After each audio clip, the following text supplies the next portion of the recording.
What's up, peeps? We are back. Thank you all so much for tuning into this live stream segment of Mikasa Sukasa, and I'm your host Niko House. Um, there's been a lot of conversation about whether or not people should or would vote for Biden in the 2020 general election should he be the presidential nominee. And of course, this is all part of a larger argument, right? The larger argument as to is any Democrat better than any Republican? Or more specifically in this instance, is any Democrat better or worse than Donald Trump specifically? Now, that's a lot. It's a very loaded question. Very loaded question. And I'm going to try to dissect this philosophically, pragmatically, and empirically with some of the numbers we have. And then I will let you be the judge. Now, I'm not going to lie. I'm going to be pushing you towards the fact that no, you should not vote for Biden. And in general, more specifically, you should make it known that you will not vote for Biden in the general. Now, the reason that I think this conversation really started was because when Biden announced, he seemingly had a lot of popularity. He had a very huge post announcement bump. Now, he had a post announcement bump because people were still excited about, the possibility of a second Obama or a third Obama term. The problem is, Biden has already proven to be a loser, right? Now, there is an argument that could be made, if all of the Democrats got behind him. Well, unfortunately, if all the Democrats got behind him, he would still not be the president. That's just not how it works anymore. Because like 20 million Democrats left the party. So it doesn't even work like that. There's an argument to be made that he can somehow bring conservatives and Democrats together to beat Trump.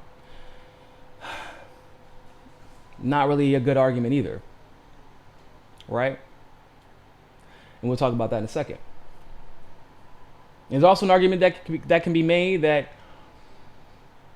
his experience will win over people. Get that older generation that voted for Trump to vote for him. No, that's not going to work either. Okay? Let me explain something to you, people. Well, first, let's talk about the thing that catapulted the discussion. I don't know if you all recall this, but David Dole, the Rational National, went on to Jimmy Dore's show, and he and Ron, of all people, and Ron's pretty laid back, Ron put on his Jimmy hat. And Dole said that he believes that Americans should get out and vote for Biden in the general election should he win. Should he win the primary, I mean. There was no caveats. There was no but. It was go vote for Biden. Why?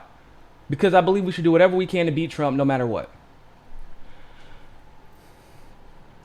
I'll be honest with you. I think speaking in absolutes, especially when those absolutes, when that absolutism favors the establishment, I think it's lazy. I think it's ill-informed.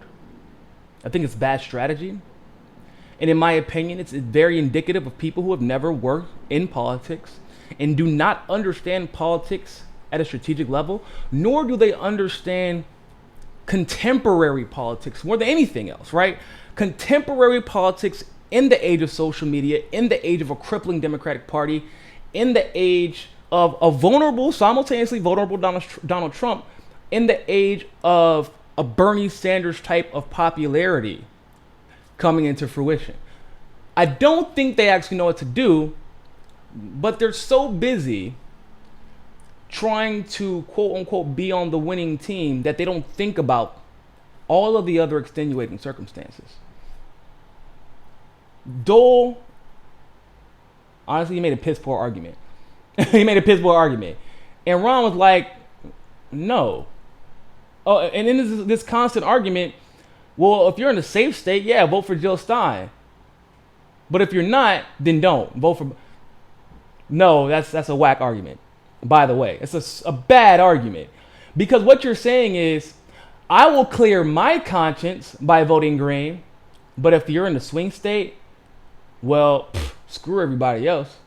Screw your conscience. That means if you vote for green, if you're in a blue state, and it's only because you're in a blue state that you're willing to vote for green, it's selfishness. It's just so you can say, I didn't vote for Trump. And I didn't cause Trump. That's all you get to say. But I'm here to tell you that first we have to address why we're even asking the question.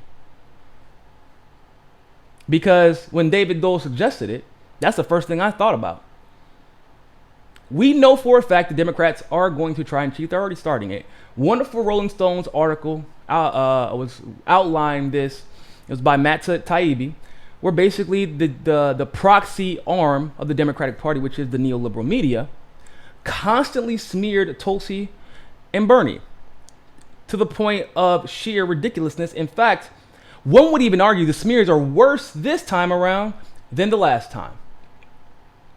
Bernie being asked about rallies that he attended in the 80s, whereas Kamala has yet to be asked about her record-breaking attorney general stint, where she put more black people in jail in California, more black men, in jail in California than anybody else. Not once has the neoliberal media asked her about this. Now, I will be actually doing a video shortly about the inconsistencies in the engagement and the support from all the candidates. A polling and analysis of data was done for Twitter, for example, that showed that the support for the candidates, no support was consistent, no data was consistent, no trends were consistent, except for those of Tulsi Gabbard and Bernie Sanders. In fact, it showed that it looked almost identical to what we have been claiming for a while, that the only time that these candidates shot up in support and in engagement in retweets and likes was when the media was pushing them. When the media stopped pushing them, there was no more support, no more likes. Or not literally none, but you know what I mean. It does this. There was no consistency there. Now, what that shows is that they're paying for support, that they're only as popular as the media allows them to be, and that, quite honestly, a lot of bots are sent to go retweet these accounts that are popular at the time. For example, and I'm going to, like I said, I'll show this in the poll. I'll show this in the next video, but Beto's was up here. The moment that Pete Buttigieg announced, Beto's down there. Why? Because the media replaced him as the young, exhilarating, replaced Beto with Pete Buttigieg, I should say, as a young, exhilarating millennial candidate. That's because it's inorganic. So why do I mention this? Because we know for a fact Biden is unpopular. How do we know this? Biden lost 2 elections already. And the reason that he was selected as vice president, outside of the fact that he was there to guide Obama's foreign policy,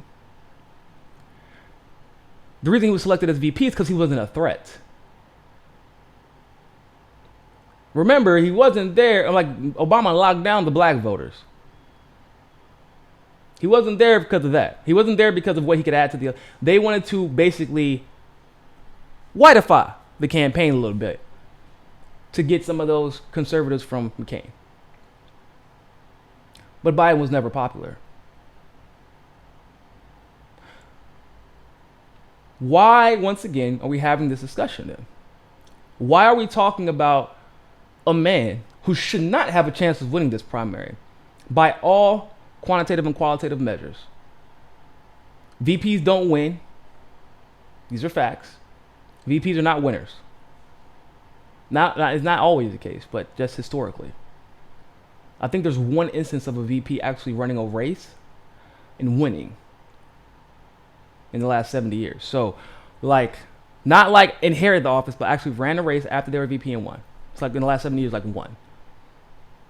Biden himself has been unpopular. Biden's policies that he's advocated for historically have been unpopular.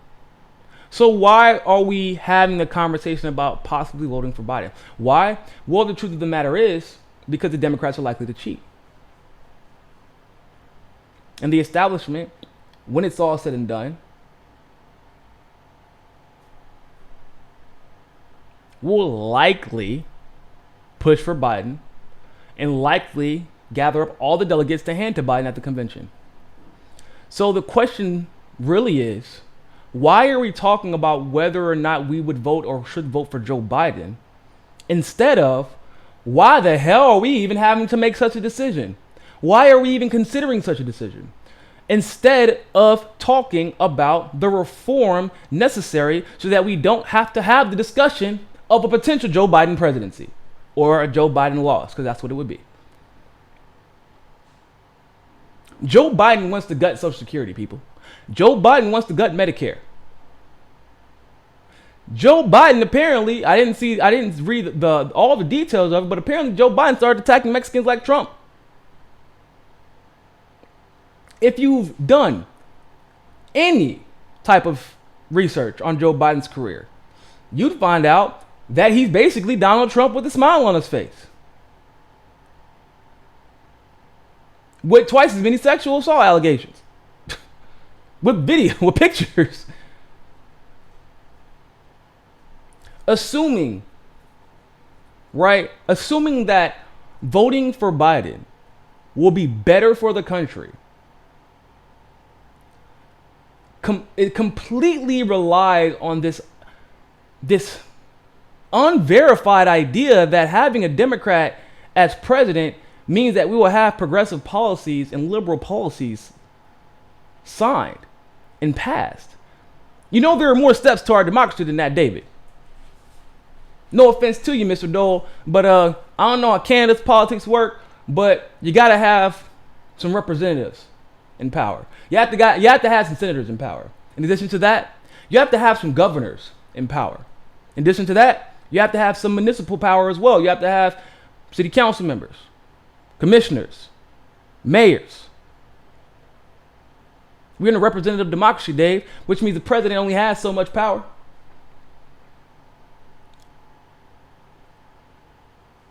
Also, because the president only has so much power, it is important for a candidate who is potentially going to be in the general election to be able to not galvanize his base or the Democratic base just for himself or herself. It is important for them to be able to galvanize the base to come out and vote across the country. And this is an important factor that seemingly no one else wants to talk about. Did you all forget what happened? Hillary Clinton was not the only one who lost in 2020.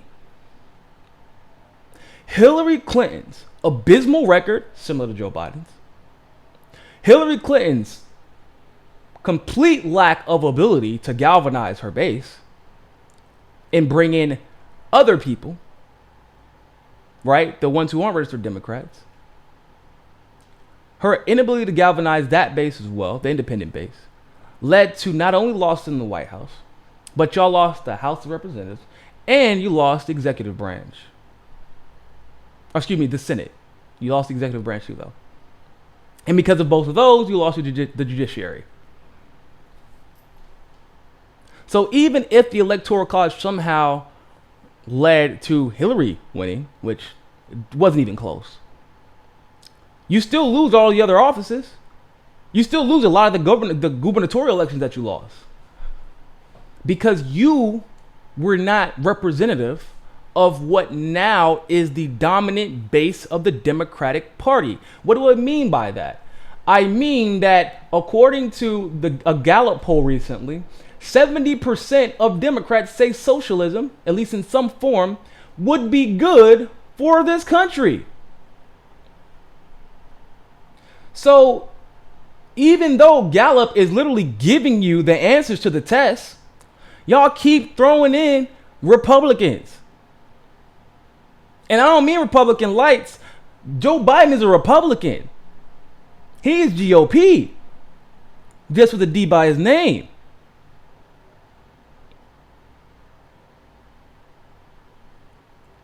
Stop trying to make the conversation about virtue signaling and morality. Oh, the GOP is morally worse than the Democrats. No, they're about equal. I don't know how many times I gotta say it. How do you think Trump was able to put those kids in those cages so damn quickly? Because Obama set it up for him. Why was Trump able to bomb Syria without repercussion? Because Obama paved the way for it. Why don't we have Medicare for all the GOP? Because Obama failed to deliver it. Why? Because all of his Democrats took money, and so does he. If they're all taking money from the same people, why aren't we having the discussion of how to reform at the local levels? How to introduce initiatives, ballot initiatives, at the state level? Why aren't we instead being preemptive? Why are we even suggesting that we would vote for Joe Biden? There needs to be a loud and resounding, fuck no, we ain't voting for Joe Biden. And under any circumstance, cheat if you want to. Watch what happens. Because the moment that you say you'll vote for Biden, the Democratic Party just got to pass another one. Right? That's the big thing. When people got pissed that AOC said that she hopes that Cuomo wins, and they completely ignored the verifiable cheating that happened in the New York primary with Cynthia Nixon. People were pissed because you just gave them another pass. Now they know they can cheat in New York, and nobody of any stature will say anything about it. Cuomo got a pass. The Democratic Party got a pass, even though Cynthia Nixon was cheated. Why? Because the Democrats won't. The progressives won't say anything.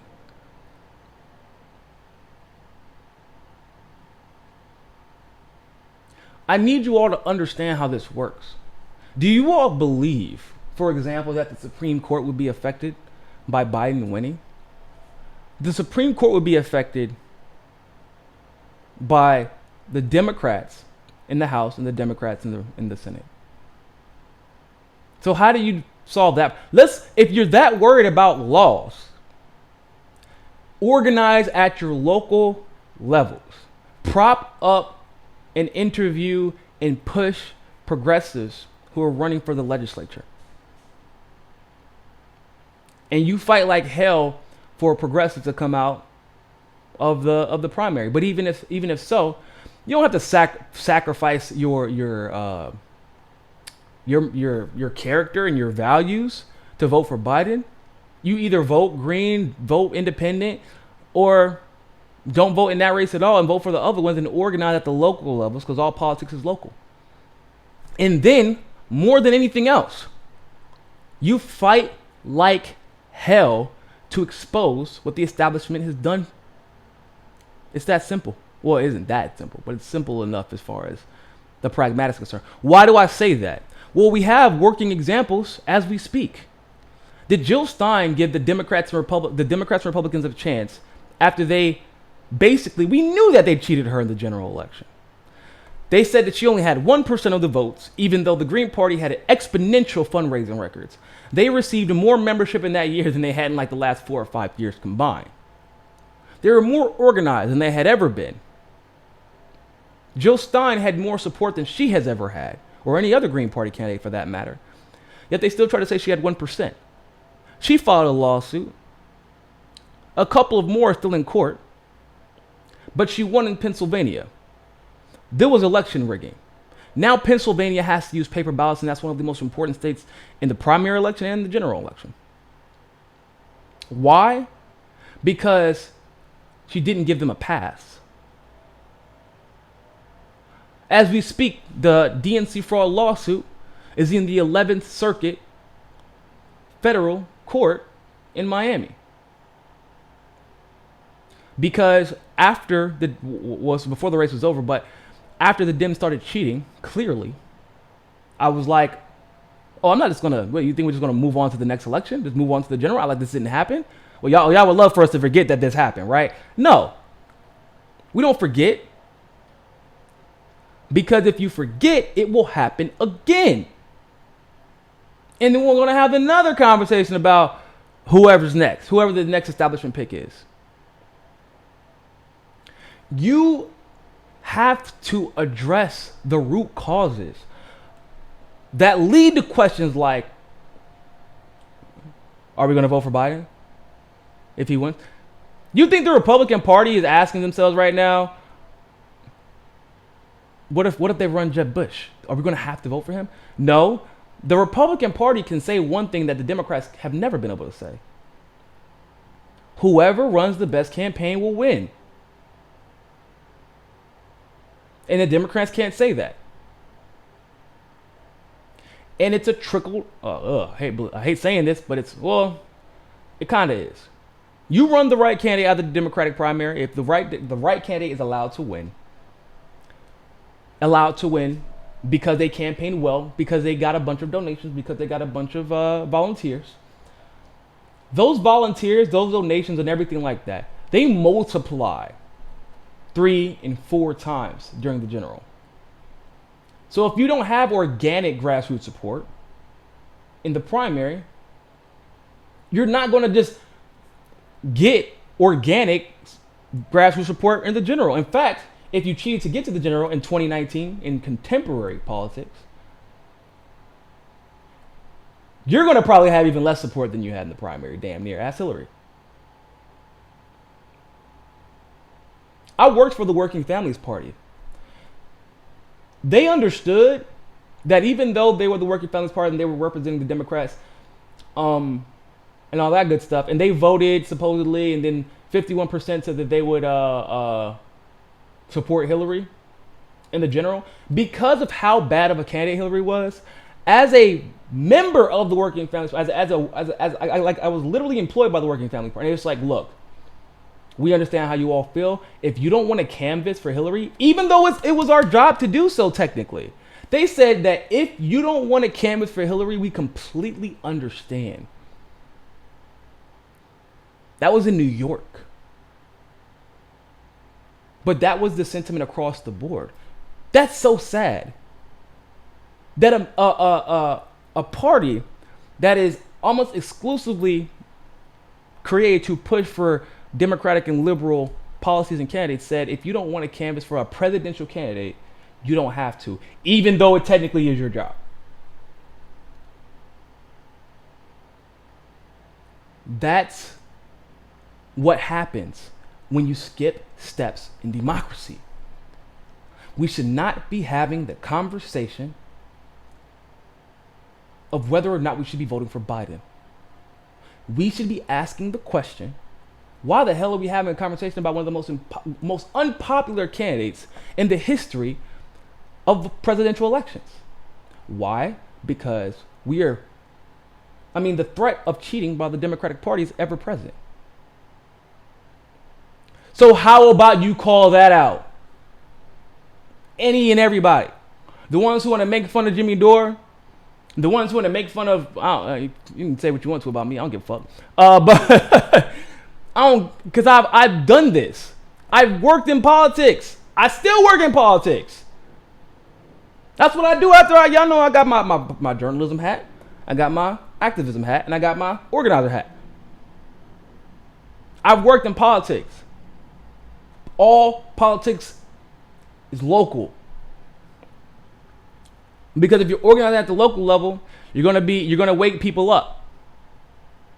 You organize at the state level, obviously you're gonna wake even more people up. But if the organizing at the local level and the organizing at the state level, for some reason, seems totally antithetical to the results at the federal level, then guess who's going to suffer?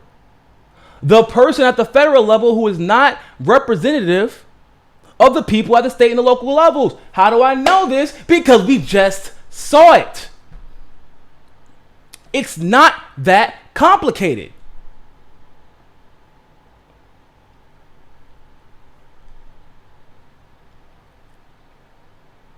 Stop assuming that you're going to get something good because one person is in the executive office. How much has Trump ran this administration? I'm asking. Who do you think is in charge of this administration? He gave Golan Heights to Syria or to Israel, and his one of his lead advisors works for one of the largest energy companies in the country and in the world, and they are the ones who profited from Golan Heights. We know who John Bolton is. We know who Mike Pompeo is. Who do you think runs the Trump administration? Okay, cool. So who ran the Obama administration? I don't know, Citigroup, considering they're the ones who appointed most of his staff. And then if it wasn't Citigroup, it was Hillary. Who ran the Bush administration? Excuse me, who ran the Bush administration? Cheney and friends. So once again, why are we pretending that putting one person with a popular name in office will change anything? It will enable them, and it will allow them to know they can get away with it. I always tell people, this is the example I'll use real quick before I go. If Hillary won, there are a lot of people who believe, for some reason, that she would put a liberal Supreme Court judge on the bench. But we've already concluded, right? We concluded that she cheated, so people wouldn't come out and vote for her. And even if she won because people were so scared of Trump, that doesn't necessarily mean you're going to get the House and the Senate.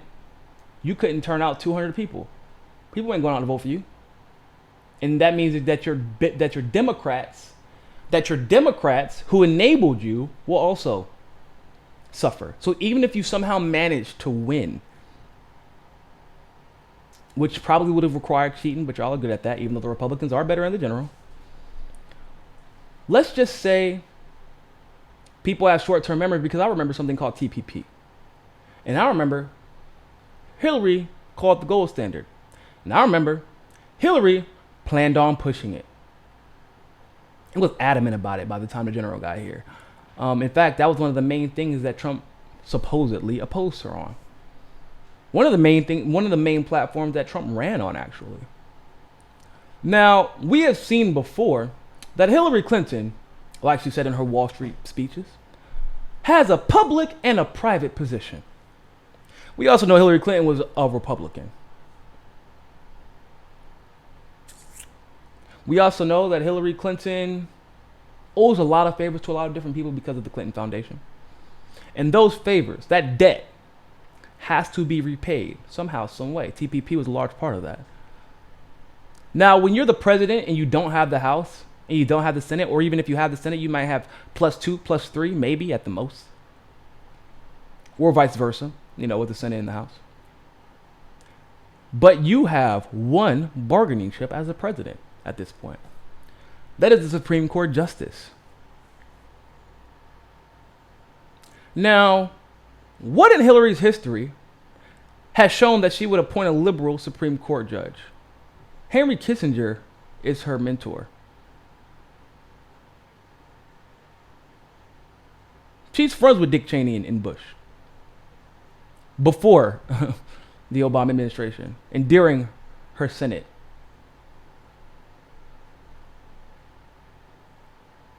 Even if she didn't have to use it as a bargaining chip, what proof do we have that she would appoint somebody who's liberal?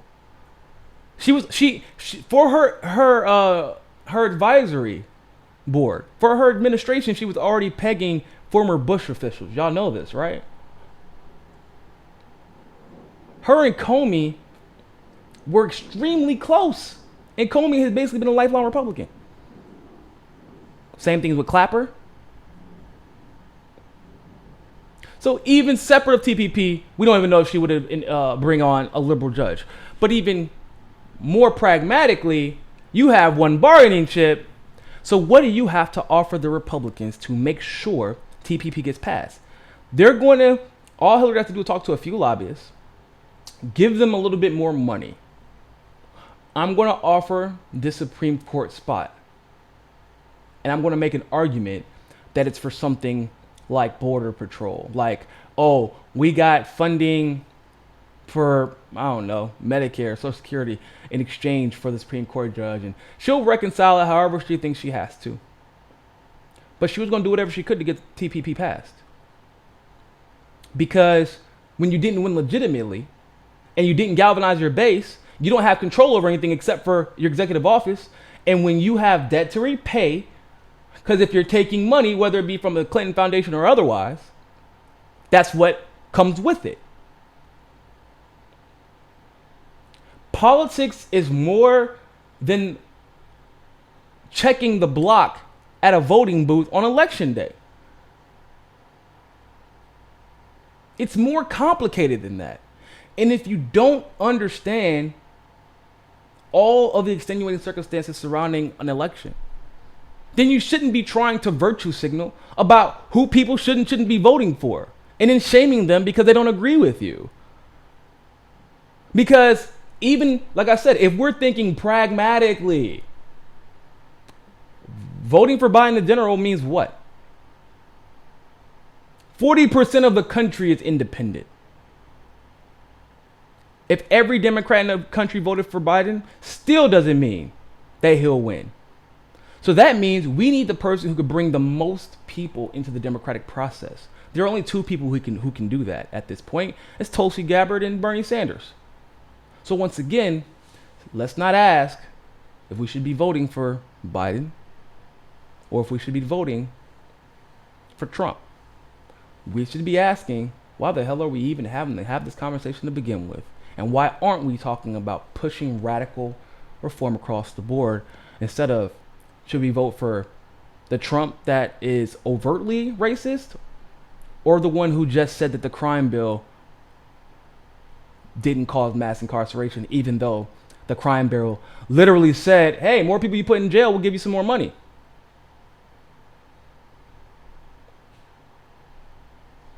It's up to you all, like I said.